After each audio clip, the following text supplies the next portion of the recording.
All parties Hurriyat conference has said that the people of occupied Kashmir are seeking resolution of the Kashmir dispute through exercise of internationally recognized right to self-determination.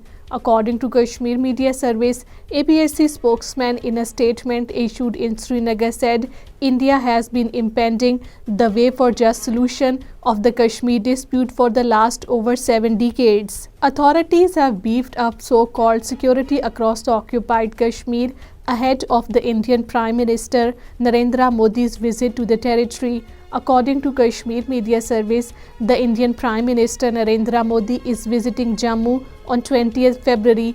He is scheduled to address the public rally at Maulana Azad Stadium in the Jammu city. Modi will also inaugurate multiple projects virtually. In occupied Kashmir, over 50 trade union leaders and activists were detained by the police in Srinagar to thwart their protest in support of the demands of the agitating Indian farmers. According to Kashmir Media Service, the protest was planned in response to the Kisan Morcha calls for an India-wide strike. President of Occupied Kashmir Chapter of Indian National Congress, Waqar Rasool Wani, extending full support to the protesting Indian farmers, has expressed grave concern over the atrocities being meted out to them to prevent their march to enter New Delhi. Senior leader of the Communist Party of India, Marxist Mohammad Yusuf Tarigami, led a protest in the Jammu city in support of the Indian farmers.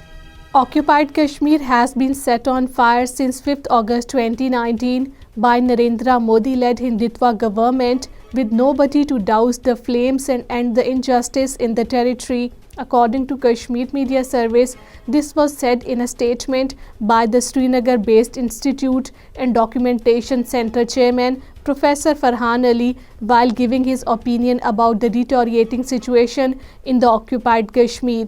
All parties Hurriyat Conference Azad Jammu and Kashmir chapter convener Mahmood Ahmad Sagar has said that India cannot suppress the just demand of freedom of the people of the occupied Kashmir by the dint of its military might. According to Kashmir Media Service, Mahmood Ahmad Sagar, in a statement issued in Islamabad today, said BJP's Hindutva government of India, through its installed administration and military, continues to implement its brutal measures.